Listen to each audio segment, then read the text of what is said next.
of morning here. I imagine, and I have no idea, of course, what you get up to when you're resting, but I envisage a lovely night out in a fancy restaurant last night. We went out to a fancy restaurant last night, which I'm involved with, and had a very good meal. And I'm very pleased to see that the frost covers for the Australian Gold Cup in 2 weeks are not going to be put down. So the weather's probably slightly warmer than where you are, Matt. And what are you basking in today, roughly, at this stage of the day? I'm sitting in a beach bar talking to you on a mobile phone, and I've got a glass of champagne in front of me to celebrate talking about the races. Well, it's great to have you on board. Let's just chat about the great horse. Let's just get straight into it. Big Bucks. We've learnt today that Vola La Vedette, the great mare, she will be lining up and taking you on in the World Hurdle. Do the other horses really worry you at all? Well, I mean, I turned on the television the other day over here, and I thought I was looking at sort of Kempton all weather, and I suddenly saw, about to turn it off until I saw Oscar Whisky. And I think that was sort of quite impressive. And I thought, well, you know, I haven't got all weather at Fosslas, have they? I was very impressed with that. And you've got to say that Dynast, if that improves, I mean, that gave us a run for our money in the Cleve, whereas Ascot, he tried to win it and obviously finished nearer last than first. It must be hard for you in a way, because obviously you're not going to come on a show like this and just say all I've got to do is turn up, because it's not in your nature to do that. And you know as well as anyone that anything can still happen in a horse race. But having said all that, realistically, you must also understand that if your boy just repeats his mark of 174, which he's run to in about his last 10 or so races, he will win. Well, the handicap has got him £7 ahead of Oscar Whisky, and quite a bit further ahead of Celestial Halo, who won't run in it. But it's a horse race, isn't it? Lots of things can go wrong. He can go in a flat spot, top of the hill, decide to stop off and have a glass of champagne, and then he'll get beat. But he's never been better. No, very exciting, and we can't wait. Andy, just for the future for him, any chance whatsoever, and we've slightly discussed this before, any chance whatsoever, just for a little bit of fun, you'd put him in the Gold Cup at Ascot, Royal Ascot? No, definitely not the Gold Cup at Ascot, and definitely not the Gold Cup at Cheltenham.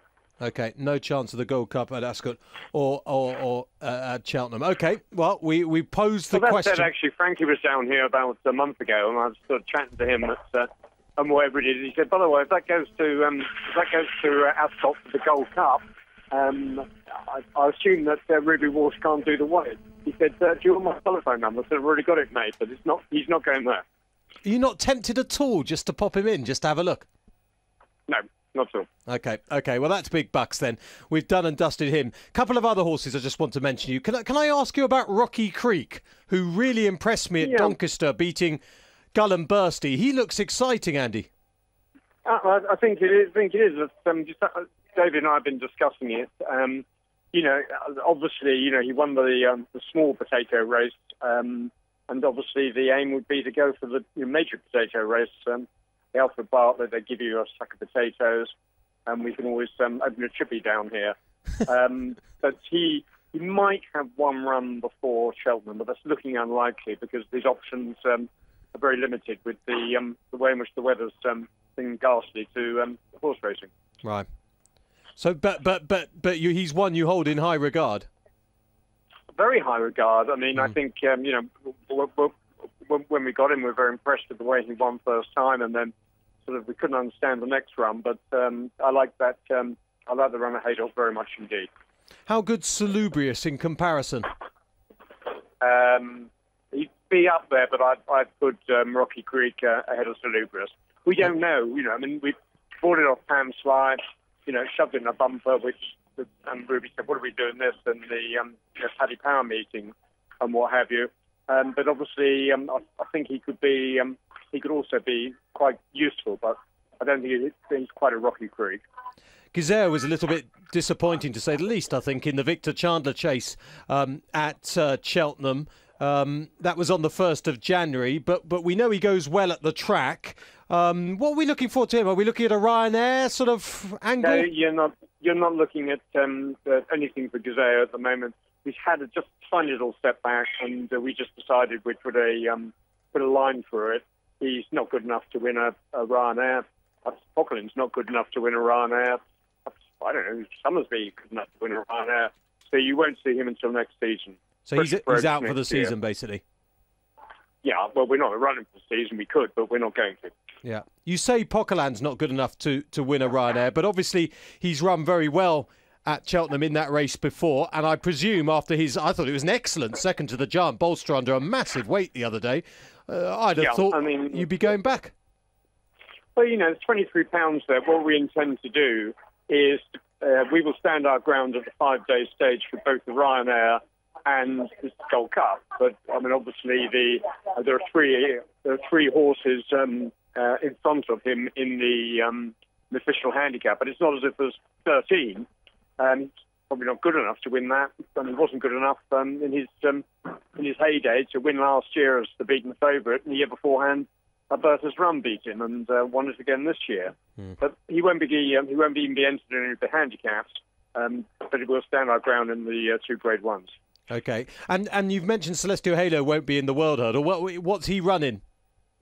Well, we're going to run him in the Kingwell Hurdle at Wincanton if it's on. But I think I'm led to believe that the Thor's coming in.